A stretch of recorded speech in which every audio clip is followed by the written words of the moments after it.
Hello friends, welcome to the channel of एमर्स online classes. तो पिछले वीडियो में हमने देखा था, बहुत सारे नंबर के बारे में हमने देखा था। यानी हम लोग जो है इस वीडियो में या पीछे जितने भी वीडियो आए हुए हैं उसमें हमने चैप्टर 1 से रिलेटेड जितने भी संख्याएं हैं उसके बारे में अध्ययन किया था। उसके बारे में पढ़ा था कि अलग अलग संख्या क्या होती है, उसका फीचर क्या है, उसको कैसे पता करते हैं, कैसे बताते हैं, मतलब जितना भी टोटल चीज है सबके बारे में हमने क्या कर लिया था, डिस्कस कर लिया था। इसमें बहुत सारे नंबर आए हुए थे जो कि 10th क्लास में जो है बिहार बोर्ड के मैट्रिक के एग्जामिनेशन में आपको पूछने को मिलते हैं और इससे क्वेश्चन भी किया जाता है। जितने भी इम्पोर्टेंट क्वेश्चन बन सकते थे, जितने भी नंबर सिस्टम से नंबर से यानी वास्तविक संख्या से क्वेश्चन आपके बोर्ड के एग्जाम में पूछे जा सकते हैं, दूसरा मैंने जो है इस वीडियो में पीछे वाले वीडियो में करा दिया है। अगर जो भी स्टूडेंट जो है पीछे वाले वीडियो नहीं देखे हैं तो उसके पहले जाके उस वीडियो को देखें, उसके बाद इस वीडियो में आए और फिर यहाँ पे देखें कि यहाँ पे क्या क्या बात आती है। ठीक है, तो वास्तविक संख्या यानी रियल नंबर्स में हमने बहुत सारे नंबर्स को देख लिया था। आज हमको पढ़ना क्या है, आज हमको अपने चैप्टर 1 वास्तविक संख्या के हम लोग वास्तविक संख्या के वो इम्पोर्टेंट कॉन्सेप्ट को पढ़ेंगे जिस कॉन्सेप्ट से हमारा चैप्टर यहाँ से कंप्लीट होने वाला है। तो उस कॉन्सेप्ट में सबसे पहला बात आता है लेमा के बारे में। इसके बारे में लेमा के बारे में वो हम हिंदी में क्या बोलते हैं, प्रमेयिका बोलते हैं। क्या बोलते हैं? प्रमेयिका बोलते हैं। अब ये प्रमेयिका क्या होता है? तो प्रमेयिका जो होता है ये एक स्वयं सिद्ध कथन होता है। प्रमेयिका क्या होता है, लेमा क्या होता है? तो एक स्वयं सिद्ध कथन होता है जिसको प्रमाणित करने की आवश्यकता नहीं होती है, बल्कि इसके माध्यम से क्या करते हैं, इसके माध्यम से जो है हम इसकी सहायता से अलग अलग समस्याओं को क्या करते हैं, हल करते हैं। तो यहाँ पे जो है इसका डेफिनेशन लिखेंगे यानी इसका बात लिखेंगे कि प्रमेयिका या लेमा क्या होता है। तो आइए लिखते हैं प्रमेयिका और लेमा क्या होता है। ठीक है, तो सबसे पहले टॉपिक देख के लिखेंगे प्रमेयिका। प्रमेयिका इसको इंग्लिश में बोलते हैं क्या, लेमा बोलते हैं, LEMA, लेमा। ठीक है, ये क्या होता है? तो लेमा यानी प्रमेयिका जो होती है ये एक स्वयं सिद्ध कथन होती है। तो लिखेंगे प्रमेयिका। प्रमेयिका एक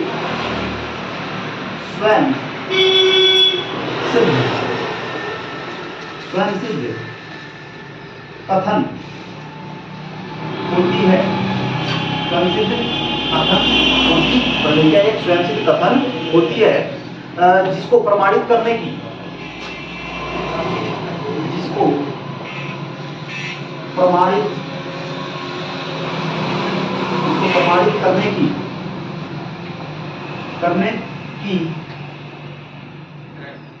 आवश्यकता, जिसको प्रमाणित करने की आवश्यकता नहीं होती है,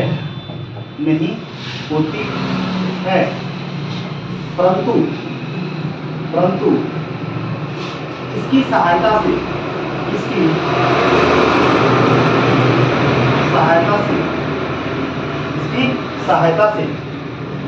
अनेक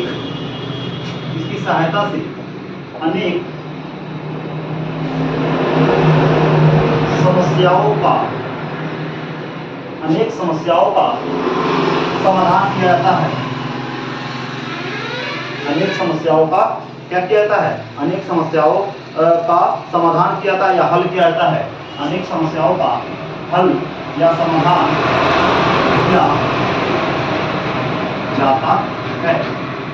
समस्याओं का समाधान किया जाता है या हल किया जाता है। मतलब फिर से समझ लेते हैं कि लेमा यानी प्रमेयिका जो होती है यह एक स्वयं सिद्ध कथन होती है, यानी इसको प्रमाणित करने की आवश्यकता नहीं होती है। ठीक वैसे ही जैसे जो सूरज है वो पूरब से निकलता है तो ये क्या है, एक खुद प्रमाणित है, इसको प्रमाणित करने की आवश्यकता नहीं होती है।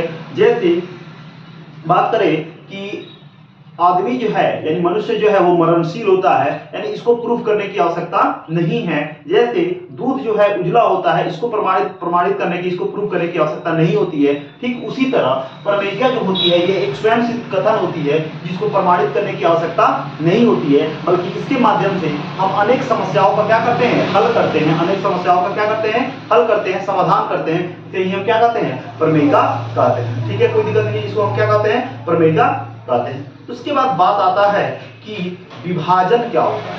तो विभाजन के बारे में तो हम लोग पढ़ चुके हैं कि विभाजन क्या होता है। ठीक है, तो विभाजन तो आप समझते हैं कि नॉर्मली जो हम छोटे क्लास से ही विभाजन के बारे में हम पढ़ते आ रहे हैं। छोटे क्लास से ही क्या कर रहे हैं, विभाजन के बारे में हम लोग जो है पढ़ रहे हैं।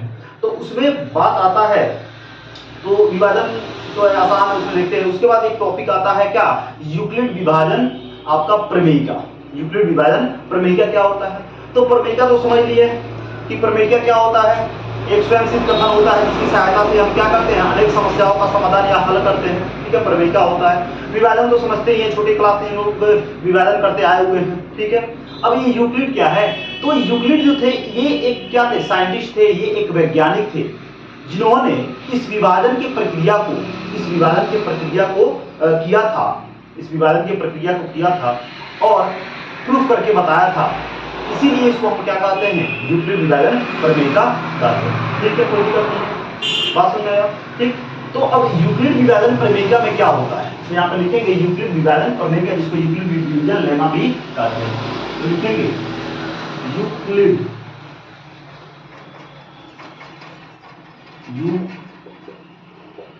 यूक्लिड विभाजन, यूक्लिड विभाजन प्रमेयिका,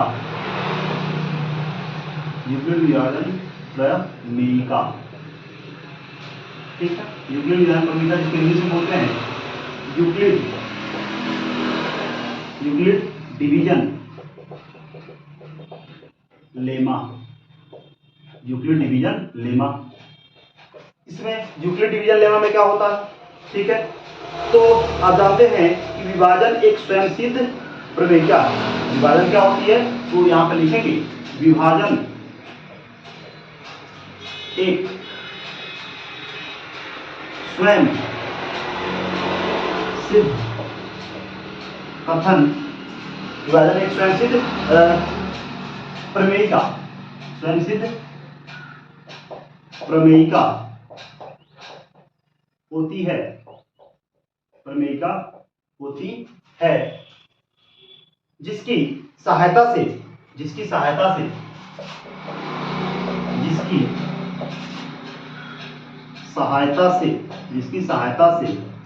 दो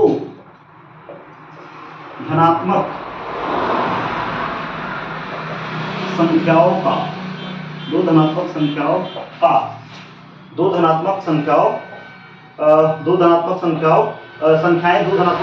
का हम क्या करते हैं, विभाजन करते हैं। दो धनात्मक संख्याओं का क्या करते हैं, विभाजन करते हैं।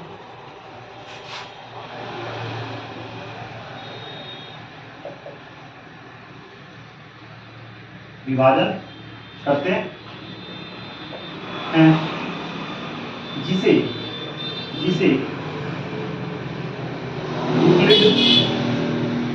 यूक्लिड ने दिया था, यानी ये यहाँ पे क्या होता है, तो आपका यहाँ पे यूक्लिड विभाजन प्रमेयिका में क्या होता है, विभाजन जो है ये भी क्या है, एक स्वयं सिद्ध प्रमेयिका होती है, जिसकी सहायता से दो धनात्मक संख्याओं का विभाजन करते हैं। ठीक है, जिसे यूक्लिड ने दिया था। अब दो धनात्मक संख्याएं वो क्या होती है, ठीक है, तो हम मान लेते हैं कि ए तथा बी दो धनात्मक संख्याएं हैं। दो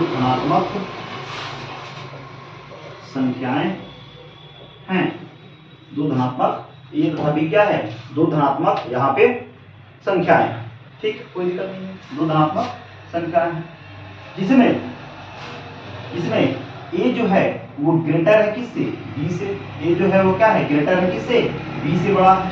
ठीक है, तो यहाँ पे विभाजन का मतलब क्या होता है कि बड़े वाले नंबर में हम छोटे वाले नंबर से क्या बोलते हैं, यहाँ पे बड़े वाले नंबर में हम छोटे वाले नंबर से क्या करते हैं, डिवाइड करते हैं। तो हमको यहाँ पे दो अद्वितीय फल प्राप्त होता है। हमें जब भी विभाजन की प्रक्रिया करते हैं तो उसमें दो अद्वितीय फल प्राप्त होता है। वो क्या, तो वो होता है Q, और क्या होता है, और होता है आपका R। जहाँ B को हम कहते हैं भाजक, B को कहते हैं लोग भाजक, इसे हम लोग डिवाइजर भी कहते हैं, और A को हम लोग कहते हैं क्या, डिविडेंट कहते हैं क्या, या डिवाइडेंट भी कहते हैं। और ये क्या है, कोशिएंट है, जो कहते हैं कोशिएंट। और R क्या होता है, रिमाइंडर। R क्या होता है, रिमाइंडर होता है, ठीक है। R क्या होता है, यहाँ पे रिमाइंडर होता है। उसके बाद हमने इसमें कुछ बचपन से ही हम लोग पढ़े हुए हैं क्या, कि ये जो विभाजन प्रक्रिया का ये जो विभाजन होता है, जब करते हैं विभाजन प्रक्रिया जब हम करते हैं, इसमें छोटे क्लास में हम लोग एक बात पढ़े हुए हैं कि क्या, कि जो भाजक होता है, भाज्य जो होता है वो बराबर होता है किसके, भाजक गुना भागफल जोड़ शेषफल के। ये छोटे क्लास में पढ़ते हुए आए हैं। अगर इससे इसको अगर हम रिलेट करें इस विभाजन के यहाँ पे दो धनात्मक संख्याओं से, तो हम यहाँ पे भाज्य माने हैं किसको, A को, भाजक क्या है आपका B, भागफल क्या है आपका इंटू में Q, और शेषफल क्या है R। इसका मतलब है कि A बराबर क्या मिला, Q प्लस R। जहाँ इसमें भी क्या होता है, एक कंडीशन होता है, इसमें भी क्या होता है, एक कंडीशन होता है कि आपका जो जहाँ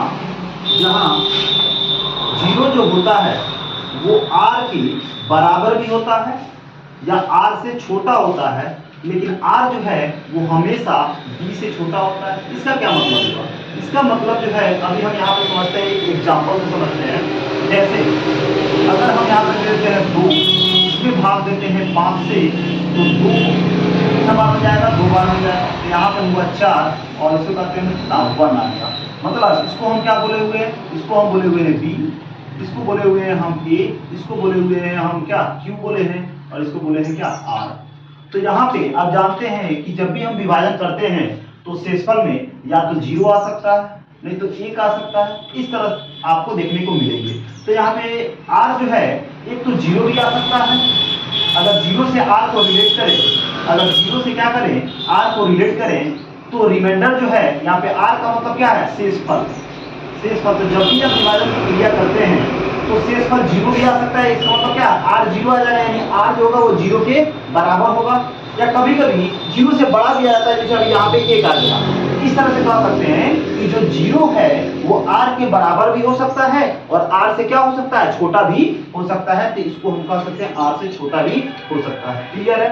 और यहाँ पे इतना तो बात हमको समझ में आ गई कि ये क्या है, क्यों हम इतना यहाँ पे लिख चुके हैं। अब बात आता है B, तो इतना तो हम लिख सकते हैं 0 ये बराबर है R के, या 0 जो है वो R से छोटा भी होता है। अब B का मतलब क्या है, B का मतलब है भाजक। तो आप हमेशा ध्यान दीजिए कि जो भाजक होता है वो रिमाइंडर से हमेशा क्या होता है, बड़ा होता है। कितना भी आप डिवाइड कर लीजिए, जितना भी आप भाग कर लीजिए, हमेशा जो होता है रिमाइंडर जो होता है वो भाजक से क्या होता है, छोटा होता है। जहां देख लीजिए यहाँ पे भाजक जो है वो कितना है, 2 है, और यहाँ पे रिमाइंडर जो है कितना है, 1 है। इसका मतलब क्या है कि R जो होता है वो हमेशा छोटा होता है किससे, B से, यानी भाजक से। मतलब यहाँ पे अगर लिखना चाहें तो लिखेंगे 0 0 0 शेषफल के बराबर या छोटा होता है, परंतु 0 शेषफल के बराबर या छोटा होता है, एवं आपका भाजक शेषफल से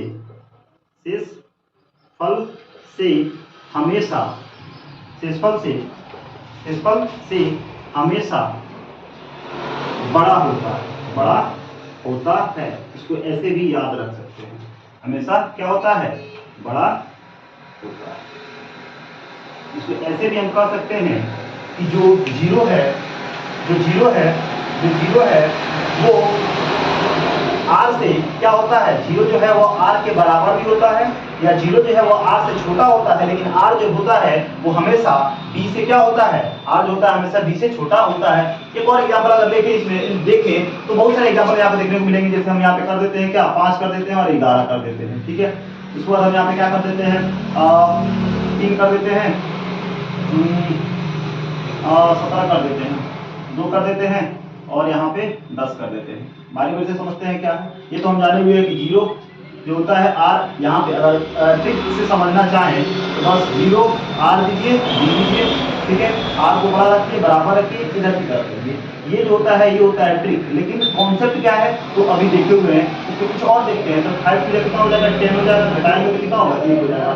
मतलब ये क्या है, ये है आपका बी, ये है आपका आर, क्योंकि बी आर भी संबंध देखना है तो ठीक है। तो यहाँ पे देखिए 1 आया, फिर 3 जा 9, 3 4 जा 12, 3 5 जा 15 हो जाएगा, कितना आएगा तो आपका यहाँ पे आ जाएगा 2, फिर 2 5 जा 10, 0 आ गया।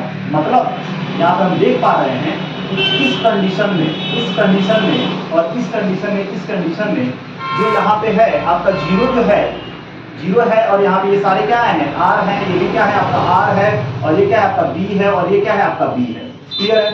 तो अब यहाँ पे हमको देखने को ये मिल रहा है कि अगर जीरो से इस सभी आर से कंपेरिजन करें तो एक तो जीरो जो है आर जो है जीरो के भी इक्वल आ जाता है, यानी जीरो आर जीरो भी आ जाता है जो कि जीरो के इक्वल है। इसका मतलब है कि रिमाइंडर जीरो भी आ सकता है। इसका मतलब है ये है कि आर जो है वो जीरो के भी बराबर जो है आ सकता है। लेकिन इस कंडीशन के अनुसार तो ये हो गया कि हाँ ठीक है, आर जो है जीरो है, यानी जीरो जो है ना आर जो होगा वो जीरो के बराबर हो जाएगा, इसमें क्लियर। लेकिन यहाँ पे अगर आर देखें तो आर जो है वो क्या है, ये दोनों केसेस में जीरो से क्या है, ये बड़ा है। इसका मतलब है आर जो है वो जीरो से क्या है, बड़ा है। इसका मतलब है कि जीरो से जो होगा वो आर बड़ा भी हो सकता है और उसके बराबर भी हो सकता है। अब बात आया बी से, बी क्या, तो यहाँ पे देखिए यहाँ पे बी 5 है और यहाँ पे रिमाइंडर कितना है, 1 है। इसका मतलब है कि हर एक कंडीशन में यहाँ पे जो बी है यानी भाजक है वो क्या है, रिमाइंडर से बड़ा है। रिमाइंडर से क्या है, बड़ा है। यहाँ पे देखिए 5 है, यहाँ पे 1 है, भाजक बड़ा है। यहाँ पे कितना है, 3 है, यहाँ पे 2 है, भाजक बड़ा है, रिमाइंडर छोटा है। यहाँ पे भी 2 है और रिमाइंडर कितना है, 0 है। इसका मतलब ये है कि रिमाइंडर से भाजक क्या होगा, हमेशा बड़ा होगा। रिमाइंडर से भाजक क्या होगा, हमेशा बड़ा होगा। इसीलिए भाजक को यहाँ पे बड़ा लिखे। तो यहाँ पे जो है ये रूल आया कि हमेशा ध्यान रखिएगा जो शून्य होता है वो शेषफल के बराबर हो सकता है या उससे छोटा भी हो सकता है, एवं भाजक से शेषफल जो होता है वो हमेशा भाजक शेषफल से हमेशा बड़ा होता है। इसमें कंफ्यूजन की बात नहीं है। बस ये ध्यान रखिए कि शेषफल जो है वो जीरो के बराबर भी हो सकता है, शेषफल जो है वो जीरो के बराबर भी हो सकता है या जीरो से क्या हो सकता है, बड़ा भी हो सकता है, क्या, शेषफल। ठीक है। और शेषफल जो होता है वो हमेशा भाजक से क्या होता है, छोटा होता है। ये बात ध्यान रखिएगा। ठीक है। तो यहाँ पे विभाजन जब हम करते हैं दो धनात्मक संख्याओं का करते हैं तो उसमें से दो अद्वितीय संख्याएं क्या होती है, हमें प्राप्त होती है। दो अद्वितीय संख्याएं क्या होती है, हमें यहाँ पे प्राप्त होती है। क्लियर है, कोई दिक्कत नहीं है इसमें। अब यहाँ पे अगर इतना क्लियर हो गया है तो आगे जो है हम इसको देखेंगे क्या, तो एक बात आता है उसमें, एक और टॉपिक है जिसको हम कहते हैं क्या, एल्गोरिथम। क्या कहते हैं, एल्गोरिथम। तो ये एल्गोरिथम क्या होता है, तो एल्गोरिथम कुछ नहीं होता, बस ये होता है कि एल्गोरिथम जो होता है किसी भी काम को अगर आप क्या करते हैं, स्टेप बाय स्टेप अगर करते हैं, किसी भी क्रिया को, किसी भी वर्क को अगर स्टेप बाय स्टेप अगर हम परफॉर्म करते हैं, एक प्रोसीजर से स्टेप बाय स्टेप किसी प्रोसीजर, किसी प्रॉब्लम को अगर हम सॉल्व करते हैं स्टेप बाय स्टेप, तो उसी को हम क्या कहते हैं, एल्गोरिथम कहते हैं। क्या कहते हैं, एल्गोरिथम कहते हैं। ठीक है। जैसे अगर एग्जांपल में देखा जाए, जैसे हम अभी जो है ना छत पे हैं, ठीक है, अगर छत पे हैं उसमें बहुत सारे सीढ़ियां यानी स्टेयर दिए हुए हैं, अगर एक एक सीढ़ी करके हम क्या करें, ऊपर से जो है नीचे की तरफ आए, या नीचे से हम एक एक सीढ़ी करते ऊपर की तरफ आए, तो हम कह सकते हैं यहाँ पे हमने क्या किया है, एल्गोरिथम को फॉलो किया है। ठीक है। लेकिन अगर उसी सीढ़ी पे अगर हम क्या करते हैं कि 1 से 2 सीढ़ी पे, 2 से 4 से 4 से मतलब क्या 6 या ऐसे 1 फिर आ गए, फिर 2 आ गए, फिर 3 आ गए, ऐसे आ गए। तो यहाँ पे हमने क्या किया, एल्गोरिथम का फॉलो नहीं किया, एल्गोरिथम को फॉलो हमने नहीं किया। तो एल्गोरिथम का मतलब क्या होता है, एल्गोरिथम का मतलब होता है एक चरणबद्ध प्रक्रिया होता है, यानी चरण बाय चरण, यानी स्टेप बाय स्टेप किसी काम को अगर हम करते हैं तो उसी को क्या कहते हैं, एल्गोरिथम कहते हैं। क्या कहते हैं, एल्गोरिथम कहते हैं। तो यहाँ पे डेफिनेशन को लिखेंगे कि एल्गोरिथम होता क्या है। इतना तो क्लियर हो गया होगा। तो फिर से रिकैप कर लेते हैं कि हमने क्या क्या पढ़ा। इसमें 2 टॉपिक हमने पढ़ा। 2 टॉपिक ये पढ़ा कि प्रमेयिका क्या होती है। तो प्रमेयिका जो होती है ये एक स्वयं सिद्ध कथन होती है जिसको प्रमाणित करने की आवश्यकता नहीं होती है, परंतु इसकी माध्यम से, इसके सहायता से हम क्या करते हैं, अनेक समस्याओं का हल किया जाता है, अनेक समस्याओं का समाधान किया जाता है। उसके बाद हमने पढ़ा यूक्लिड विभाजन लेमा, यूक्लिड विभाजन लेमा। अब लेमा के बारे में तो समझ चुके हैं, अब विभाजन के बारे में तो हम छोटे से ही भाग करते आ रहे हैं, छोटे से ही भाग करते आ रहे हैं, तो हमको तो विभाजन के बारे में पता ही है। बात रहा है यूक्लिड का, तो यूक्लिड क्या थे, तो यूक्लिड एक साइंटिस्ट थे जिन्होंने विभाजन के काम को करके हमको दिखाया था, विभाजन के काम को सर्वप्रथम किया था, इसीलिए इनके ही नाम पर क्या हम पढ़ते हैं, तो यूक्लिड विभाजन प्रमेयिका कहते हैं। अब यहाँ पे बात आता है एल्गोरिथम का कि ये एल्गोरिथम होता क्या है। तो एल्गोरिथम जो होता है ये कुछ नहीं होता, बस इतना ध्यान रखने की आवश्यकता होती है कि ये एक, तो अब हमको देखना है कि एल्गोरिथम में क्या होता है। तो देखेंगे एल्गोरिथम क्या होता है। एल्गोरिथम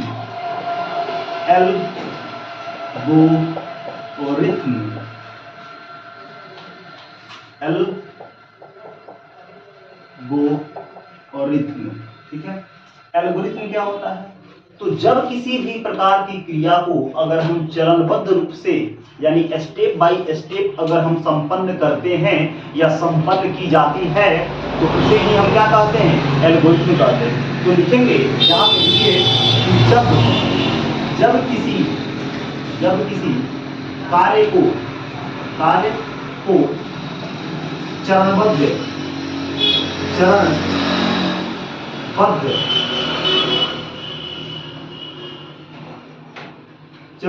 जब किसी कार्य को चरणबद्ध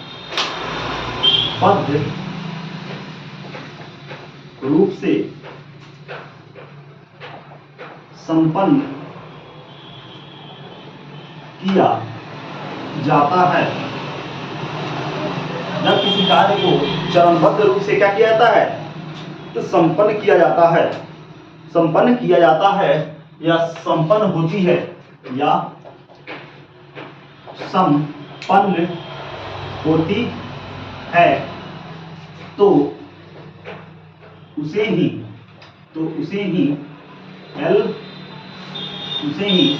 एल्गोरिथम कहते हैं। उसे ही क्या कहते हैं, एल्गोरिथम। यहाँ पे चरणबद्ध का मतलब है स्टेप बाय स्टेप, यानी 1 by 1, स्टेप बाय स्टेप, यानी एल्गोरिथम तो समझ गया है क्या होता है। तो जब किसी कार्य को हम क्या करते हैं चरणबद्ध रूप से संपन्न करते हैं, जब किसी कार्य को चरणबद्ध रूप से संपन्न करते हैं, ठीक है, या संपन्न होती है या संपन्न की जाती है, तो उसे ही हम क्या कहते हैं, एल्गोरिथम कहते हैं। क्या कहते हैं, एल्गोरिथम कहते हैं। और जब विभाजन की प्रक्रिया को, जब हम यहाँ पे लिखेंगे, जब हम विभाजन की प्रक्रिया को, जब हम विभाजन की प्रक्रिया को चरणबद्ध रूप से करते हैं तो उसे विभाजन एल्गोरिथम कहते हैं। उसे विभाजन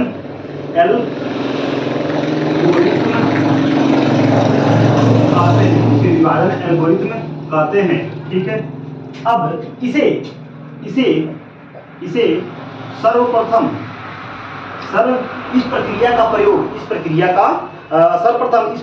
प्रयोग जो है ना, यूक्लिड ने किया था। सर्वप्रथम इस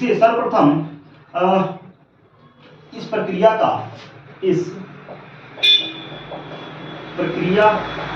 का प्रयोग सर्वप्रथम यूक्लिड ने किया था। यूक्लिड ने किया था। इसलिए इसे यूक्लिड विभाजन एल्गोरिथम भी कहते हैं। एल्गोरिथम कहते हैं, इसलिए इसे यूक्लिड विभाजन एल्गोरिथम कहते हैं। तो बात समझ में आई यहाँ पे यूक्लिड विभाजन एल्गोरिथम क्यों कहते हैं इसे, ठीक है। तो यहाँ पे आप लिख सकते हैं, ठीक है, कि एल्गोरिथम में क्या होता है, तो जब किसी कार्य को चरणबद्ध रूप से संपन्न किया जाता है या की जाती है या होती है, उसे हम क्या कहते हैं, उसे हम कहते हैं आपका एल्गोरिथम, ठीक है। और अगर विभाजन की प्रक्रिया को हम चरणबद्ध रूप से करते हैं तो उसे हम क्या कहेंगे, विभाजन एल्गोरिथम कहते हैं। उसे क्या कहते हैं, उसे हम कहते हैं विभाजन एल्गोरिथम कहते हैं, ठीक है। और इस प्रक्रिया का सर्वप्रथम जो है ना, सर्वप्रथम प्रयोग जो है वो यूक्लिड ने किया था, इसीलिए इसको हम क्या कहते हैं, यूक्लिड विभाजन एल्गोरिथम भी कहते हैं, यूक्लिड विभाजन एल्गोरिथम कहते हैं। जिसके द्वारा, यहाँ पे एक और बात लिख लेंगे कि जिसके द्वारा क्या करते हैं हम, जिसके द्वारा दो धनात्मक संख्याओं का क्या करते हैं हम लोग, मसा ज्ञात करते हैं। इसके द्वारा दो धनात्मक संख्याओं का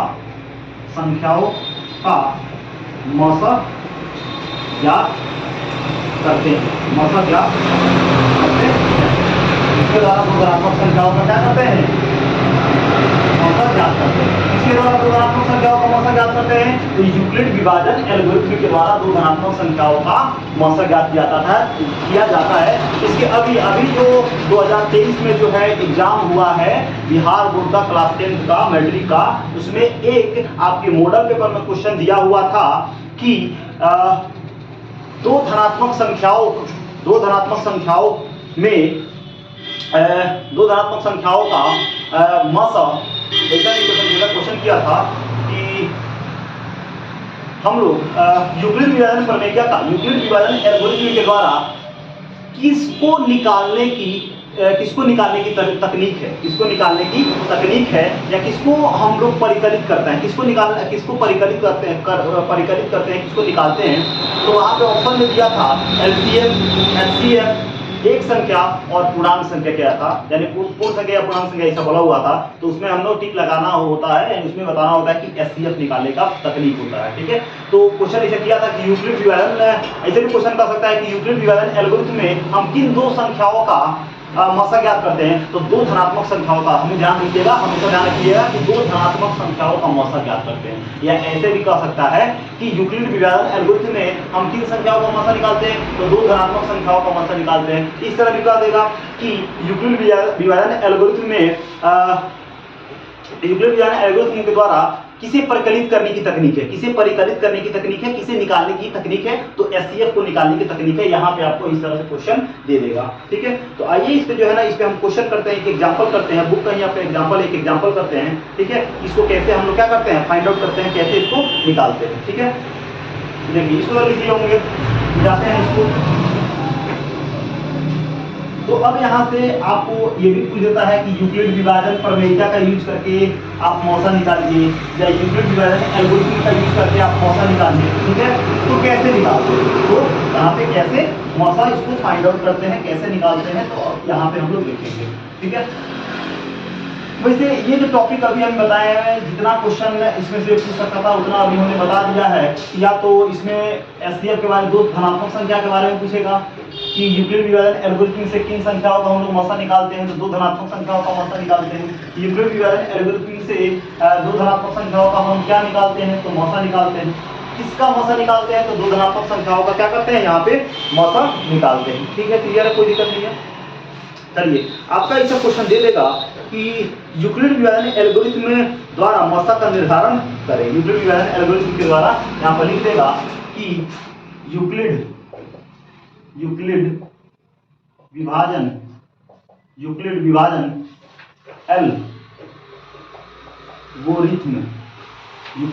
एल्गोरिथम द्वारा मौसा का निर्धारण करें या निर्धारण कीजिए। इस तरह से आपको क्वेश्चन जो है पूछ सकता है। तो एक क्वेश्चन लेते हैं हम, कौन सा क्वेश्चन लेते हैं, तो एक आपका बुक का ही क्वेश्चन है, हम लेते हैं यहाँ पे। तो अब हम देखते हैं जो अभी हम लोग क्वेश्चन किए थे कर रहे हैं, एल्गोरिथम अभी हम लोग देखे हैं कि क्या होता है, एल्गोरिथम क्या होता है। तो एल्गोरिथम हम पढ़े हुए हैं कि एक चरणबद्ध प्रक्रिया होता है जिसके माध्यम से हम क्या करते हैं, किसी भी समस्याओं को सॉल्व करते हैं, उसको उसका हल निकालते हैं, ठीक है। और विभाजन तो आप समझते ही हैं कि जब विभाजन की प्रक्रिया को हम क्या करते हैं, क्रमबद्ध रूप से करते हैं, तो उसे हम क्या कहते हैं, विभाजन प्रक्रिया कहते हैं, विभाजन एल्गोरिथम कहते हैं, सॉरी विभाजन एल्गोरिथम कहते हैं। और इसको सर्वप्रथम यूक्लिड ने किया था, इसीलिए यूक्लिड विभाजन एल्गोरिथम भी बोलते हैं। तो अब यहाँ पे आपका एनसीईआरटी में, यानी बिहार बोर्ड के एनसीईआरटी के एक्सरसाइज में, एक्सरसाइज 1.1 में जो है क्वेश्चन करना है कि कहेगा कि यूक्लिड विभाजन एल्गोरिथम या यूक्लिड विभाजन प्रक्रिया के द्वारा आप मस्सा निकाले या मस्सा ज्ञात कीजिए। तो उसको करने से पहले यहाँ पे हम ये वाला क्वेश्चन दिए हुए हैं यहाँ पे एग्जाम्पल के तौर पे, और देखते हैं कि यूक्लिड विभाजन एल्गोरिथम के द्वारा मस्सा का निर्धारण हम कैसे करते हैं, ठीक है। तो आइए इसको सॉल्व करते हैं। तो हम जानते हैं कि इसमें क्या है, आपका जो सबसे छोटा होता है उसी को हम रखते हैं भाजक, तो 196 भाजक होगा, और 38,220 जो होगा वो आपका क्या होगा, भाज्य होगा। अब इसमें 1 बार में जाएगा, है ना, क्या लिखेगा 196 लिखेंगे, माइनस कर लेंगे, कितना हो जाएगा, 12 में से 6 जाएगा, कितना हो जाएगा 6 हो जाएगा। उसके बाद कितना हो जाएगा, 7 में से 9 गया। अब यहाँ पे क्या हो जाएगा, तो 1 ले लीजिए गए इधर, तो 7 में से 9 जाएगा, तो कितना हो जाएगा, 7 में से 9 तो नहीं जाएगा, इधर नहीं जाएगा इधर, तो 17 में से क्या बोलते हैं 9 जाएगा, तो कितना हो जाएगा, तो ये 89, ठीक है। तो यहाँ पे क्या हो जाएगा, आपका 8 हो जाएगा, घटा कर देख लीजिए, 382 है और 196 है, तो 12 में से 6 हो जाएगा, और 7 में से 9 आइएगा, एक लाइन लेंगे, 17 से 9 8 17, ठीक है। और 2 में से 1, अगर मान लेते हैं कि अगर हम देख रहे हैं कि यहाँ पे सही है गलती, तो इन दोनों को जोड़ दीजिए, और जोड़ देने के बाद ये अगर आता है तो ठीक है, 112 को 2 हाथ में लेके जाएगा, 8 को 8 17 18 के 8 हाथ में 1 और 1 3 यानी कि 3 से घटाने के लिए कितना आ जाएगा, 186 आ जाएगा, 186 आ जाने वाला है। चलिए अब यहाँ पे 196 तो बड़ा है, लेकिन यहाँ पे जो भाग दे रहे हैं वो तो छोटा है, तो ऊपर से लाएंगे हम 2, तो 1862 में जाएगा, ये रहेगा 9 बार में, हमको लगता है 9 बार में रहेगा, 4 हो जाएगा, हाथ में कितना हो जाएगा 5 हो जाएगा, 9 में 81 81 5 86 हो जाएगा, 6 हाथ में कितना हो जाएगा 8, और 9 8 कितना हो जाएगा 17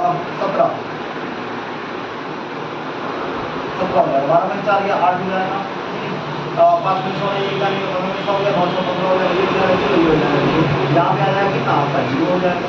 अब 196 में कितना होता है, तो 9 से 45 में हो जाएगा, और आपका 9 में 45 और 3 48 का आ जाएगा, हाथ में 4 और 5 का कितना 9 हो जाएगा, यानी माइनस करेंगे तो 0, ठीक है। जब तक 0 नहीं आए तब तक जो है ना काम करते रहेंगे। तो यहाँ पे लिखेंगे विभाजन एल्गोरिथम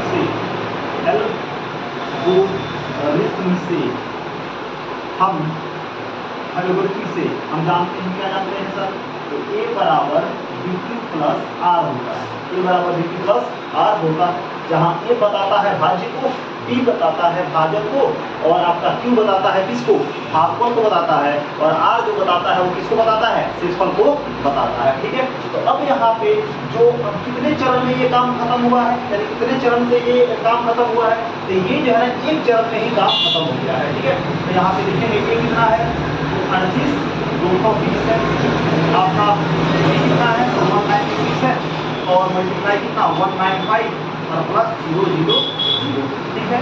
तो यहाँ पे ये आ गया, तो इस तरह से अब क्या हो जाएगा, यहाँ पे जो एससीएफ यहाँ पे 0 आ गया, तो एससीएफ कितना हो जाएगा, तो एससीएफ जो होगा इसका 196 ही आ जाएगा।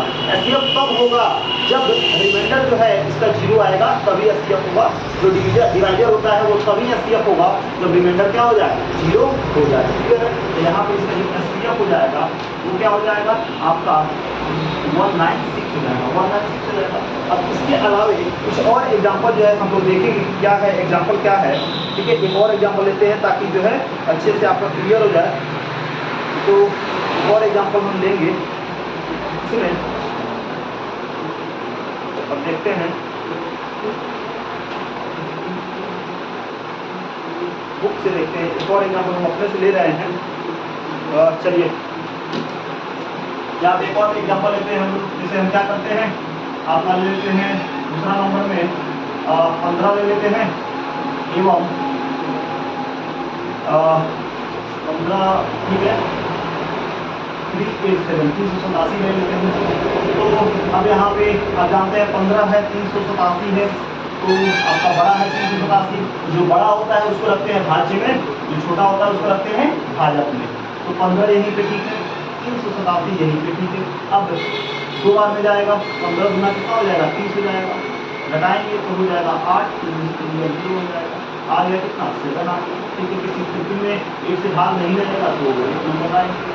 अब यहाँ पे जो यहाँ पे आपका रिमाइंडर आया इसको कर देंगे क्या हम भाजक, और भाजक को कर देंगे क्या हम क्या बोलते हैं अभिलग जाएगा, अभिलग जाएगा, अभिलग। ठीक है, तो कितना हो जाएगा 15 25 75 15 से 90 यानी 6 से लगाते हैं तो ज़्यादा हो जाएगा, यानी 5 से लगाएंगे 15 25 75 हो जाएगा। तो 7 में से 5 गया 2 और 8 में से 7 गया 1 12 हो जाएगा। 5 7 और 7 1 8 ठीक है। अब 15 में 12 से क्या भाग रहेगा, नहीं रहेगा, तो हम क्या करेंगे अब यहाँ पे जो आपका रिमाइंडर आया इसको बना देना है भाजक, और जो आपका भाजक था पहले जिसका पहाड़ा पड़ के यहाँ आप लाए हैं उसको कर देते हैं क्या भाज्य, क्या कर देंगे भाजित कर देंगे। अब 12 का पहाड़ा में 15 कितना बार हो जाएगा, एक बार हो जाएगा, तो 12 करेंगे घटाएंगे कितना हो जाएगा 30 हो जाएगा 0 क्लियर है। अब फिर जो ये रिमाइंडर है इसको बना दीजिए भाजक, और जो भाजक था उसको बना दीजिए क्या आप भाज्य बना दीजिए, तो 12 हो जाएगा। अब 3 के पहाड़ा में तो 12 है, कितना बार में 4 बार में, 3 के ऊपर कितना हो जाएगा 12, यानी आ गया यहाँ पे रिमाइंडर 0। यानी कितने स्टेप में ये खत्म हुआ, तो यहाँ से यहाँ एक स्टेप में, यहाँ से यहाँ 2 स्टेप में, और ये यहाँ हो गया कितना 3 स्टेप में, 3 चरण में क्या हुआ समाप्त हुआ। एल्गोरिथम को हम फॉलो करके क्या करना है, इसको काम करना है, इसीलिए इसका चरण भी हम क्या करेंगे क्या लिखेंगे यूक्लिड विभाजन, यूक्लिड विभाजन एल्गोरिथम से क्या जानते हैं, ये बराबर V2 प्लस R, ये बराबर V2 प्लस R। यहाँ पे चरण 1 लिख देंगे, चरण 1 लिख देंगे, यानी स्टेप फर्स्ट। यहाँ पे क्या लिखेंगे चरण 1, एल्गोरिथम को फॉलो करना है इसलिए चरण को लिखेंगे ही लिखेंगे। तो अब एक कितना है यहाँ पे 387 है, बराबर क्या होगा भाज्य कितना है आपका 387 हो गया, भाज्य कितना है तो 15 और गुना कितना 20 आपका 0 8 पहला चरण हो गया। चरण 2 क्या हो जाएगा, चरण 2 जो होगा कितना होगा आपका हो जाएगा, यहाँ पे कितना है आपका 15 है, काफी नहीं यहाँ पे है आपका 12 कितना है 12 है। ठीक है क्लियर है, यानी इसलिए से गुना रिमाइंडर तो यही ना है कि 12 हो गया। अब फिर यहाँ पे चरण 2 क्या होगा 15 में क्या करेंगे 12 गुना 1 और प्लस में 0 3 भी चरण 2 हो गया।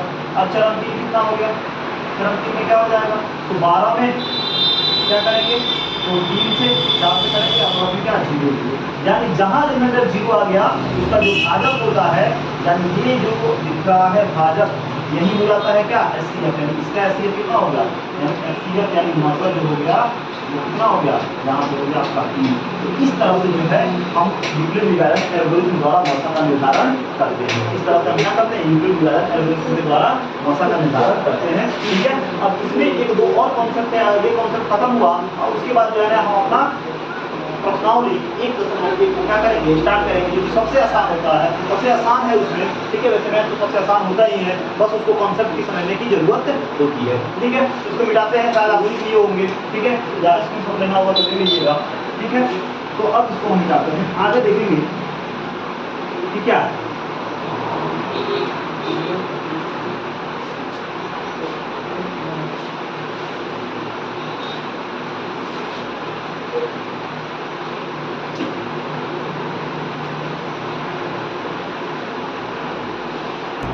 हो गया।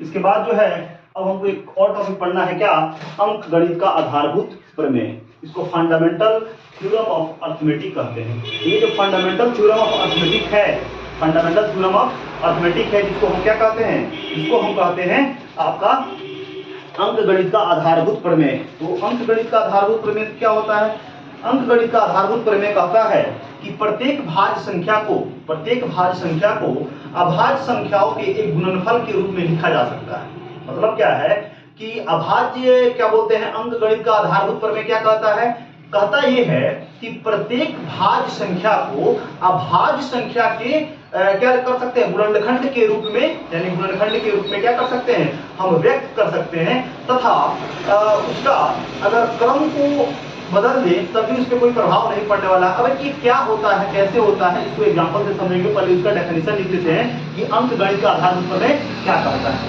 तो लिखेंगे अंकगणित का आधारभूत प्रमेय। अंक गणित का आधारभूत प्रमेय, अंकगणित का आधारभूत प्रमेय, इसको फंडामेंटल थ्योरम ऑफ अरिथमेटिक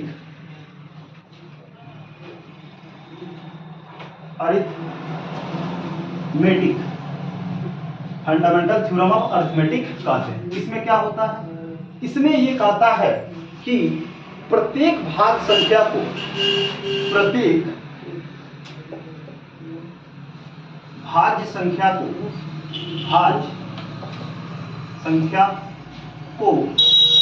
प्रत्येक भाज्य संख्या को अभाज्य संख्याओं के एक गुणनखंड, अभाज्य संख्याओं, प्रत्येक भाज्य संख्याओं को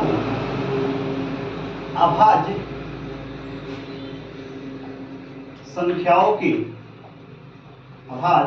संख्याओं के गुणनफल के रूप में लिखा जा सकता है, ठीक है। तथा यह अभाज्य गुणनखंडों,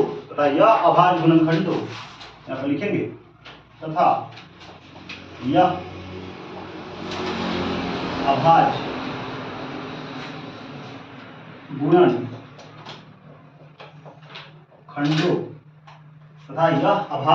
गुणनखंडों के आने वाले क्रम को छोड़कर, खंडों के आने वाले क्रम को छोड़कर अद्वितीय होते हैं। अद्वितीय मतलब यूनिक, और यूनिक का मतलब क्या है, यूनिक होते हैं। मतलब इसका बात क्या है, मतलब यह है कि कोई भी भाज्य संख्या आप ले लीजिए, भाज्य संख्या तो पढ़े हुए हैं कि वैसे संख्या जिसका एक और खुद के अलावे और क्या हो, एक और खुद के अलावे, वैसी संख्या जो एक और खुद के अलावे किसी और संख्या से भी क्या हो जाए, विभाजित हो जाए, तो संख्या कहते हैं, भाज्य संख्या कहते हैं। जैसे 4 जो होगा वो क्या होगा, एक भाज्य संख्या हो जाएगा। क्या हो जाएगा, 4 जो है वो क्या हो जाएगा, एक भाज्य संख्या भी हो जाएगा। 6 जो है ये भी एक भाज्य हो जाएगा, ठीक है। 18 भी है, ये भी एक भाज्य हो जाएगा। तो किसी भी भाज्य संख्या को जो है ना, हम उसके अभाज्य गुणनखंडों के रूप में क्या कर सकते हैं, व्यक्त कर सकते हैं। और वो जो संख्या आएगा अभाज्य गुणनखंड, वो एक क्या होगा, वो जो होगा अद्वितीय होगा। क्या होगा, अद्वितीय होगा, यानी उसके जैसा कोई और नहीं होगा। या उसके कर्म को भी बदल दे, अगर कर्म को छोड़ दे, कर्म का मतलब क्या, मल्टीप्लाई है, तो कहने का मतलब है कि अब जैसे कैसे, तो देखते हैं एग्जांपल। जैसे अगर हम यहाँ पर लिखे 18, तो 18 का अभाज्य गुणनखंड कीजिए तो 2 आएगा तो 9 हो जाएगा, 3 आएगा तो 3 हो जाएगा, और 3 आएगा तो 1 हो जाएगा। इसको हम क्या लिख सकते हैं, 18 को हम क्या लिख सकते हैं, यहाँ पे तो लिख सकते हैं 18 को हम लिखेंगे 2 गुना 3 गुना 3 गुना 1, ठीक है। यानी 18 का अभाज्य गुणनखंड इतना ही हो सकता है, ठीक है, इतना ही हो सकता है। यानी ये क्या है, अद्वितीय है। अगर इसके क्रम को भी बदल दे, यानी 3 गुना 2 गुना 3 गुना 1 लिख दे, चाहे 3 गुना 3 गुना 2 गुना 1 लिखिए, इससे कोई फर्क नहीं पड़ता। मतलब ये है कि 18 का बस अभाज्य गुणनखंड जो है इतना ही होगा। मतलब 18 जो है 2 से ही हो जाएगा, मतलब 2 होगा 18 में, 3 भी होगा, 1 होगा। यानी इन चारों संख्या के अलावा कोई भी दूसरा संख्या नहीं इसको डिवाइड करेगा। जैसे 2 से 18 से डिवाइड हो सकता है, 3 से भी हो सकता है, 3 से भी हो जाएगा, फिर 1 से भी हो जाएगा। इसके अलावे यानी 2 3 3 1 के अलावे ऐसा कोई संख्या नहीं है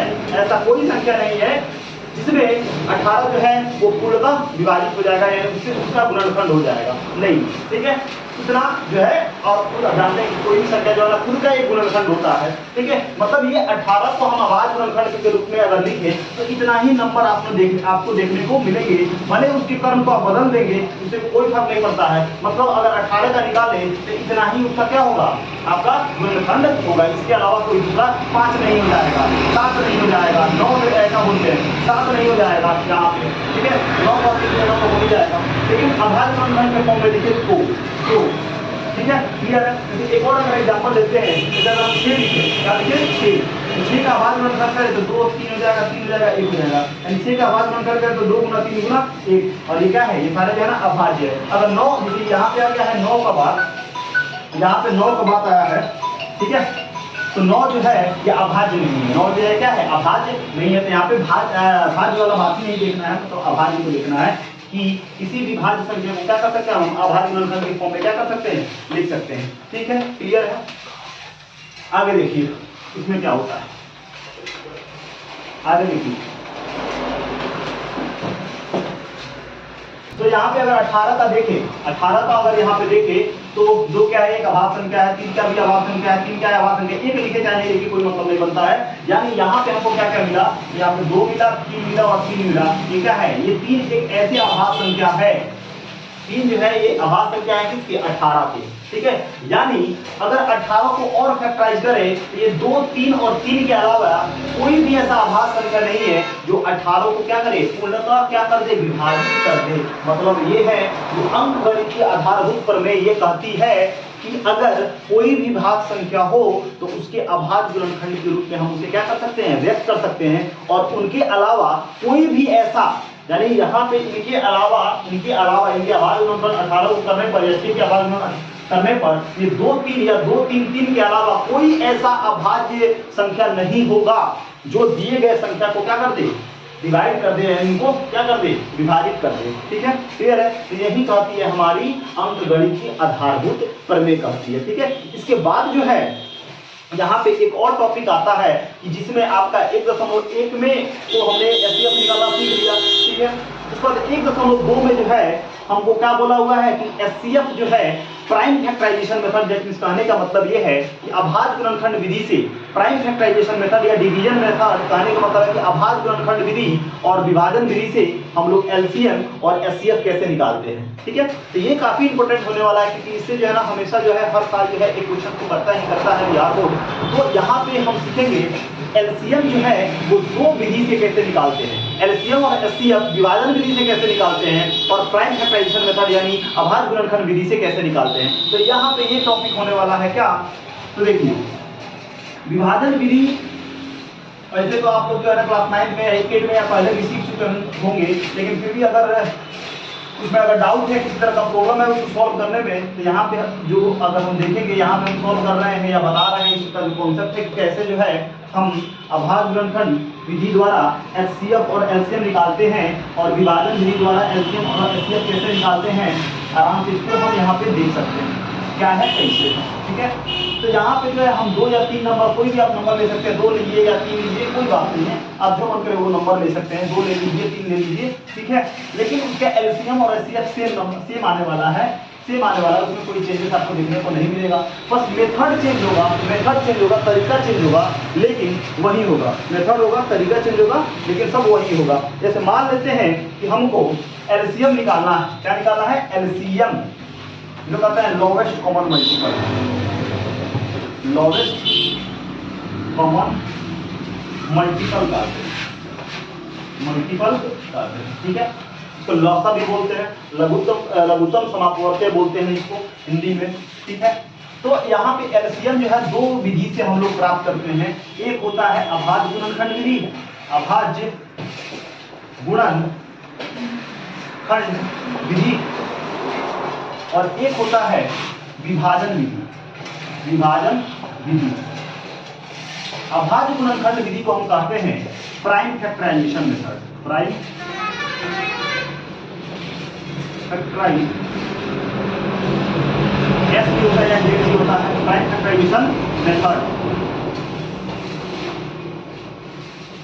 और इसको कहते हैं हम लोग division method, division method, division method. ठीक, तो क्वेश्चन आएगा बस सेम, ठीक है, मेथड अलग होगा, क्वेश्चन सेम होगा। तो जैसे हम लेते हैं यहाँ पे एक क्वेश्चन एग्जांपल में, एग्जांपल फर्स्ट में लेते हैं हम क्वेश्चन आपका 12 ले लेते हैं, 12 ले लेते हैं, 16 ले लेते हैं और क्या ले लेते हैं आपका 28 ले लेते हैं। ठीक है, कोई दिक्कत नहीं।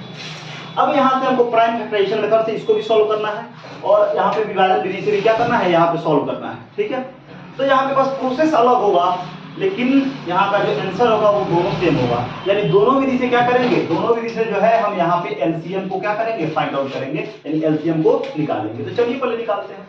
तो जैसे कि फैक्टराइज अगर इसको हम क्या करें, अभाज्य गुणनखंड करें, तो पहले हम क्या लगाते हैं, 2 से लगाएंगे तो यहाँ पे आएगा 6, फिर 2 से लगाते हैं तो क्या आएगा 3, फिर 3 से लगाते हैं तो क्या आएगा 1 आएगा। ठीक है, फिर अगर 16 का करते हैं हम तो क्या आएगा, 2 से करेंगे तो होगा 8, 2 से करेंगे तो कितना होगा, 2 के पढ़ाना 8 कितना आता है 4 बार, फिर 2 से करेंगे तो 2 और फिर 2 से करेंगे तो 1 आता है ये आपको बढ़िया। फिर अगर 28 है तो फिर क्या करेंगे, 2 से करेंगे तो कितना होगा 14 हो जाएगा, 2 से करेंगे तो कितना होगा 7 हो जाएगा, फिर 7 से करेंगे तो 1 हो जाएगा। यानी आपका 12, 16 और 28 का अभाज्य गुणनखंड करें तो इतना आएगा। तो 12 का हमको क्या अभाज्य गुणनखंड मिला, तो 2 गुना 2 गुना 3 गुना 1 मिला। ठीक है, उसके बाद इसको हम क्या लिख सकते हैं फर्दर, तो 2 का पावर हम 2 लिख सकते हैं, क्योंकि 2 जो है वो 2 है, 2 2 बार है, इसीलिए 2 का पावर 2 लिखा। 3 कितना है, 1 है तो 3 के पावर 1 लिख सकते हैं, और 1 कितना है, 1 है तो 3 1 का पावर 1 लिख सकते हैं। ठीक है, उसके बाद 16 का अगर देखें तो क्या है, 2 गुना 2 गुना 2 गुना 2 गुना 1 आया। ठीक है, तो 2 कितना है, तो 4 है, यहाँ ले लीजिए 4 है, तो क्या लिख सकते हैं, 2 का पावर 4 लिखेंगे और 1 का पावर 1 लिखेंगे। उसके बाद बात आता है 28 का, तो 28 में कितना हुआ है, 2 गुना 2 गुना 7 गुना 1 आया। तो 2 कितना बार में है, 2 कितना है तो 2 है, 7 कितना है तो 1 बार, और 1 कितना है तो 1 बार। ठीक है, अब यहाँ पे हमने यहाँ पे काम कर दिया, कितना बार किया। अब फिर से देख लीजिए क्या किए हम, प्राइम फैक्टराइजेशन मेथड कर रहे हैं, यानी अभाज्य गुणनखंड विधि से यहाँ पे ज्ञात कर रहे हैं। तो अभाज्य गुणनखंड विधि में सर्वप्रथम क्या करते हैं हम, तो 12 और 16 और 28 का हम क्या करते हैं, अभाज्य गुणनखंड करते हैं। ठीक है, और इसका जो टर्म है ये 2 है, 3 है और 1 है, इसको हमने इस तरह लिख दिया। फिर 16 का है तो इससे इसका जो उठाकर 2 से करेंगे तो 8, 2 से करेंगे तो 4, 4 2 1 आ जाएगा, यहाँ पे उठाकर इसको हमने रख दिया। फिर इसको भी किया तो इतना आ गया। अब जो है जो नंबर है ना अधिक बार आया है उसको हमने क्या कर दिया, जितना बार है उसका पावर में लिख दिया। एक्सपोनेंट जो है घातांक जो है आपको आता होगा, है ना। उसके बाद यहाँ पे अब बात आता है एलसीएम क्या लेंगे, एलसीएम क्या लेंगे, तो यहाँ पे हमको निकालना है एलसीएम। तो एलसीएम में क्या होता है, ध्यान दीजिएगा, यहाँ पे सबसे समझने वाली बात ये है कि ये जितने भी नंबर आपको दिए गए हैं इन सारे नंबर में जो नंबर दिए गए हैं, जैसे यहाँ पे 2 है, 3 है, 7 है और कितना है 1 है, तो यहाँ पे नंबर टोटल कितने हैं, तो 2 हैं, एक 2 नंबर है, 2 एक नंबर है आपका संख्या है, और 7 संख्या है और 3 संख्या है और 1 है। तो इन सारे नंबर का एलसीएम निकालने के लिए इन सारे नंबर का अधिकतम घात देखते हैं। अधिकतम घात यानी अधिकतम पावर को हम क्या करते हैं, देखते हैं।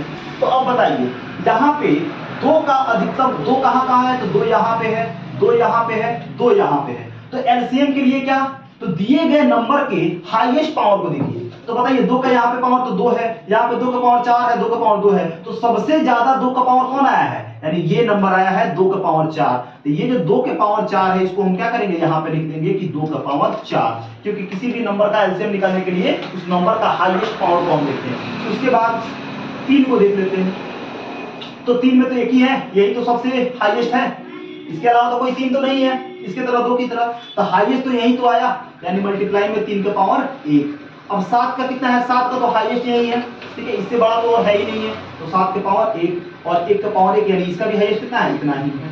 क्लियर है, इतना में कोई दिक्कत है तो बताइए, ठीक है, कोई दिक्कत नहीं है। अब यहाँ पे हम क्या लिख सकते हैं, 2 का पावर 4 का मतलब क्या, 2 गुना 2 गुना 2 गुना 2, ठीक है, 2 गुना 2 गुना 2 गुना 2 गुना 3 गुना 7, ठीक है, 3 गुना 7। अब क्या होगा बताइए, तो 2 गुना 4, 4 गुना 8, 8 गुना 16, ठीक है, कितना हो गया 16, और 7 से कितना हो गया 21 हो गया, ठीक है, कोई दिक्कत नहीं है। अब 16 एकम 16 हो जाएगा, ठीक है, 16 एकम कितना हो जाएगा 16, ठीक है, कोई दिक्कत नहीं है। 16 कम 16 का 6 आपने कितना 1 और 16 का 32 1 33 कितना हो गया 336 आ गया। मतलब इसका एलसीएम क्या आया 336 आया। क्या एलसीएम आया 336 आ गया। तो हमने यहाँ पे क्या किया, बहुत आसान सा तरीका है।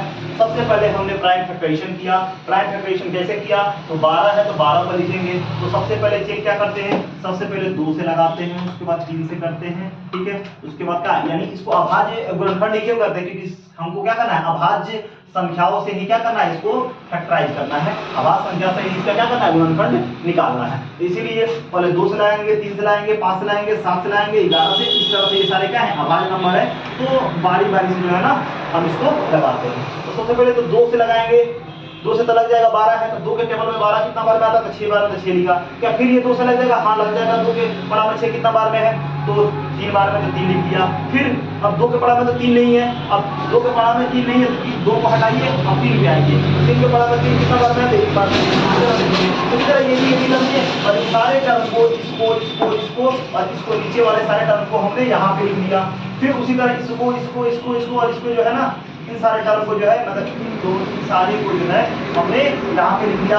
फिर इन सारे को जो है हमने यहाँ पे क्या कर दिया, लिख दिया। फिर इन सारे को जो है हमने जो है यहाँ पे क्या कर दिया, लाके रख दिया।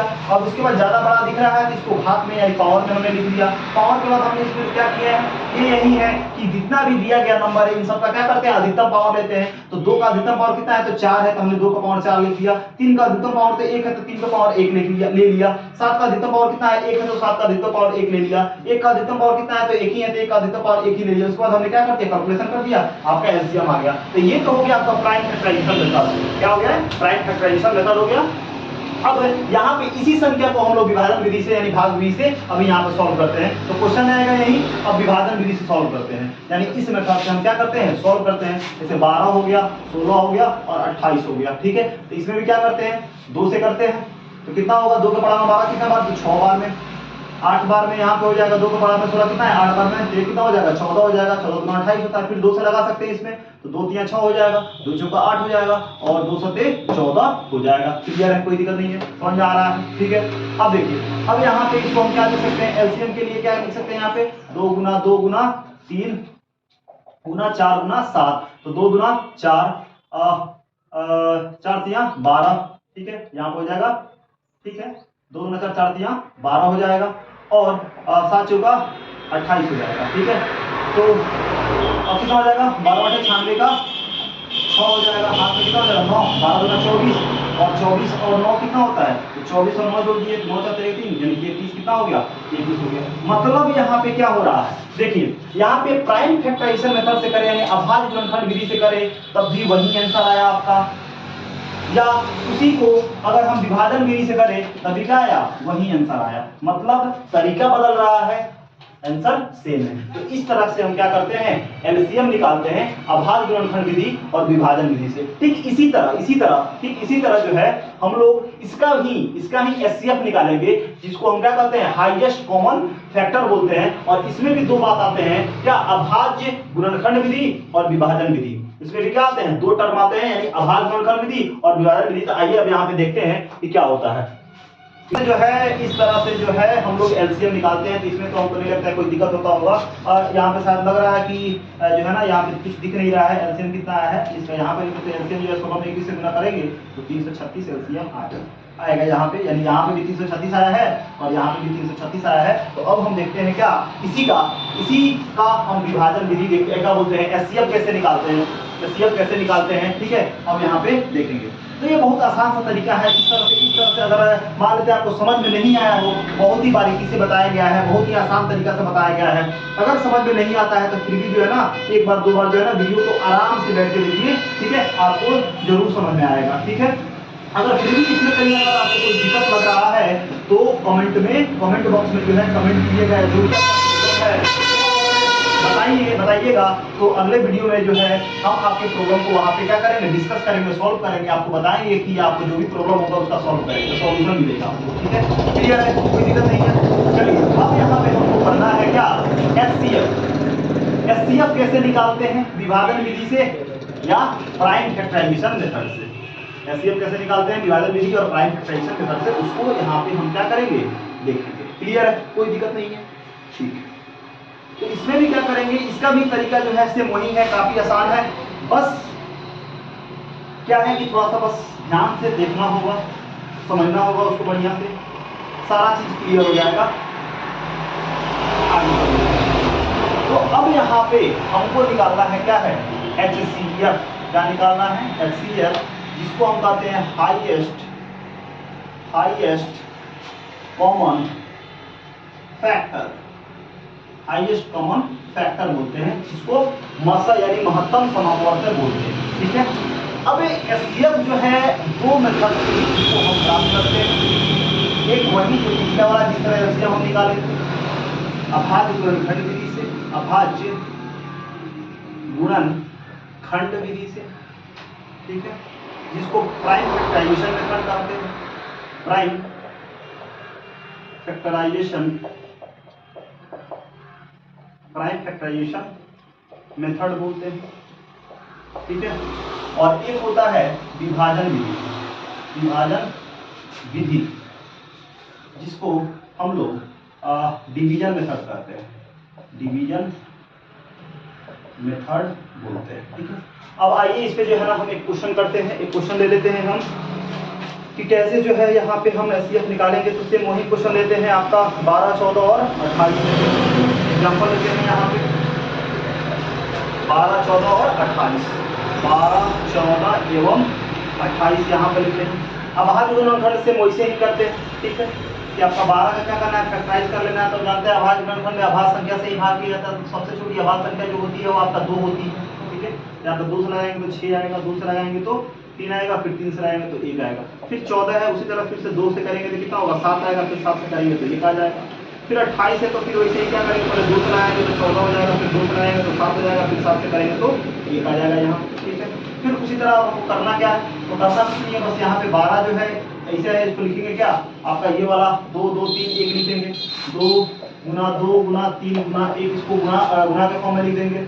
14 को क्या लिखेंगे, 2, 7, 1 यानी 2 गुना 7 गुना 1 लिख देंगे। 28 को क्या लिखेंगे, 2, 2, 7, 1 यानी लिख सकते हैं 28 को इक्वल करके 2 गुना 7 गुना 1 लिख सकते हैं। अब यहाँ पे 2 कितना बार आया है, 2 बार में आया है, तो 2 का पावर 2 लिख सकते हैं। 3 का एगो है तो एगो है तो 3 का पावर 1 लिखेंगे। 1 कितना है, एगो है तो 1 का पावर 1 लिखेंगे। अब 2 इसमें कितना है, तो 2 का पावर 1 है। 7 कितना है, तो एगो है तो 7 का पावर 1। 1 कितना है, तो एगो है तो 1 का पावर 1 लिखेंगे। फिर यहाँ पे 2 कितना है, तो 2 है तो 2 का पावर 2 लिखेंगे। 7 कितना है, तो एगो है तो 7 का पावर 1 लिखेंगे। 1 कितना है, तो 1 है तो 1 का पावर 1 लिखेंगे। इतना तो क्लियर हो गया, इसमें कोई दिक्कत नहीं, ठीक है। यानी आप देख पा रहे हो कि इतना काम जो है ना, जो एलसीएम में अभाज्य गुणनखंड में करते थे उतना तो यही करते हैं। लेकिन अब यहाँ से एचसीएफ निकालने के लिए एलसीएम में क्या करते थे, तो एलसीएम में जितने भी संख्या होते थे उन संख्याओं का हाईएस्ट पावर लेते थे। लेकिन एलसीएम में करते थे वैसा, एचसीएफ में हमको उस तरह नहीं करना है। एलसीएम में जो हमको क्या करना है कि देखना है कि तीनों संख्या में, तीनों जो 12, 14 और 28 में कौन कौन से नंबर जो है वो क्या आ रहे हैं, कॉमन आ रहे हैं। कौन कौन से नंबर कॉमन आ रहे हैं, तो इसमें कौन कौन से नंबर है जी, तो 2 है, 7 है और 3 है। 2, 7, 3 और 1 है, तब जानते हैं एक तो सब में कॉमन आता है, ठीक है। तो एक तो होगा ही होगा, एक तो होगा ही होगा। अब इसमें बताइए 2, 7 और 3 में कॉमन कौन पाया है। कॉमन का मतलब क्या, कॉमन का मतलब होता है कि जो तीनों में, यहाँ पे 3 नंबर है तो तीनों में होगा, तीनों में होना चाहिए। अगर 2 नंबर में है तो दोनों में होना चाहिए, ठीक है। तो यहाँ पे 3 नंबर दिए यानी तीनों में वो संख्या होना चाहिए, तो उसी को क्या कहते हैं, हम कॉमन कहते हैं। तो इसमें देखते हैं क्या, इसमें 2 है, हाँ है, इसमें 2 है, हाँ, इसमें भी है 2, हाँ है, ठीक है। तो अब 2 जो है ना इसमें कॉमन है, क्या 3 कॉमन है ना, इसमें है, इसमें नहीं है, इसमें नहीं है, 3 कॉमन नहीं है, 3 को छोड़ देंगे। फिर अब क्या है, 7 इसमें है, इसमें, लेकिन इसमें नहीं है, तो कॉमन हम नहीं ले सकते इसमें। मतलब यहाँ पे कॉमन क्या क्या मिला, तो कॉमन हमको मिला 2 और 1। कॉमन क्या मिला, तो 2 और 1 मिला। तो अब इसमें क्या करते हैं, तो कॉमन में क्या करते हैं, इसका मिनिमम पावर लेते हैं। क्या करते हैं, कॉमन टर्म का मिनिमम पावर यानी मिनिमम यानी सबसे न्यूनतम घात लेते हैं। न्यूनतम घात लेते हैं, छोटा घात लेते हैं किसी भी नंबर का। अब बताइए इस 2 में सबसे न्यूनतम घात कितना है, तो 1 है, यानी 2 के पावर 1 और 1 का तो 1 ही होगा। इसका मतलब क्या है, 2 का पावर 1 का मतलब क्या, 2 को 1 बार गुना, गुना में 1 यानी कितना हो जाएगा, इसका एचसीएफ हो जाएगा कितना, आपका 2। एचसीएफ कितना हो जाएगा, 2। यानी इस तरह से क्या कर सकते हैं, प्राइम फैक्टराइजेशन मेथड यानी अभाज्य गुणनखंड विधि द्वारा हम यहाँ पे क्या करेंगे, आपका ये एचसीएफ जो है फाइंड आउट करते हैं, अगर बोला अभाज्य गुणनखंड विधि से तो। क्लियर है। अब यहाँ पे बात आता है कि इसका विभाजन विधि से सॉल्व कैसे करेंगे। तो जिस तरह से अभी हम एचसीएफ निकाले थे पिछले वाले में कि हम लोग उस समय किए थे कि अभाज्य गुणनखंड विधि के द्वारा आप एचसीएफ निकालिए, ठीक उसी तरह ही इन संख्याओं का क्या करेंगे, हम एचसीएफ निकालेंगे और उसी कहते हैं क्या, विभाजन विधि। तो अब संख्या क्या है यहाँ पे, तो संख्या क्या है आपका 12 है और कितना है 14 है और कितना है आपका 28 है, कितना है 28 है। तो सबसे पहले क्या करेंगे, सबसे पहले सबसे छोटा लेते हैं और उसके बाद उससे बड़ा वाला लेते हैं, यानी सबसे छोटा ए, उससे बड़ा ये और उससे बड़ा ये लेते हैं। तो सबसे पहले जो है छोटा ले लेते हैं और उसके बाद जो है वो मझोला वाला ले लेते हैं, ठीक है, यानी बीच वाला, यानी जो कि इनसे बड़ा है, यानी 12 से बड़ा वाला, ना कि सबसे बड़ा वाला। तो 12 लेंगे, तो 12 को करेंगे छोटा करते हैं भाजक, और जो 14 है यानी इसमें करेंगे, ठीक है। तो 12 को इधर और 14 को इधर, तो 12 का पड़ा में एक बार में आएगा तो 12 हो जाएगा, घटाएंगे तो कितना हो जाएगा 2 हो जाएगा, 0 हो जाएगा। फिर इसको ये जो सिंपल आया इसको करो भाजक और जो भाजक इसको करो क्या भाज्य। तो 2 का पड़ा हमारा कितना बार में आता है 6 बार में, तो 12 हो जाएगा, घटाएंगे तो 0 0 हो जाएगा। अब यहाँ पे इसका जो है, अब ये जो आया 0 आ गया, मतलब क्या यहाँ पे एचसीएफ आप कह दीजिएगा कि ना ये एचसीएफ हो गया, नहीं, अब यहाँ पे जो है अभी काम बाकी है। इस 2 से इसका जो एचसीएफ आया, इसका जो एचसीएफ आया, नंबर 2 का जो एचसीएफ आया, इससे क्या करेंगे, इससे जो है सबसे बड़ा वाला नंबर से क्या करेंगे, भाग देंगे, यानी 2 के पड़ाव में जो है ना, अब 2 से करेंगे 28 का, तो 2 के पड़ाव में 2 कितना बार में आता है, तो एक बार में 2 एकम 2 होगा, घटाएंगे तो 0 आएगा। फिर 2 में 0 से नहीं लगेगा तो 8 बनाएंगे, 2 से कितना हो जाएगा 8 हो जाएगा, तो यहाँ पे 0 आएगा। अब हम लिख सकते हैं इसका एचसीएफ कितना आ गया, 2 आ गया। तो इस तरह से जो है हम लोग विभाजन विधि और अभाज्य गुणनखंड विधि के द्वारा क्या करते हैं, एचसीएफ ज्ञात करते हैं, ठीक है। अब यहाँ से जो है आपका मैक्सिमम कॉन्सेप्ट जो है आपका एक चैप्टर में जो है मैक्सिमम कॉन्सेप्ट को यहाँ पे क्लियर कर दिया गया है। अब यहाँ से जो है एक्सरसाइज का खेल हम लोग खेलेंगे, एक्सरसाइज का काम यहाँ पे करेंगे और एक्सरसाइज करेंगे। उसके बाद अब आगे भी अगर कोई कॉन्सेप्ट आता है उस चैप्टर उस एक्सरसाइज के रिगार्डिंग, तो वहां भी कॉन्सेप्ट को क्लियर करते हुए आपके एक्सरसाइज को क्लियर किया जाएगा। तो अगले वीडियो में जो है हम लोग एक्सरसाइज से रिलेटेड क्वेश्चन को करेंगे, आराम से करेंगे, उसमें कोई दिक्कत होने वाला नहीं है, ठीक है। धन्यवाद।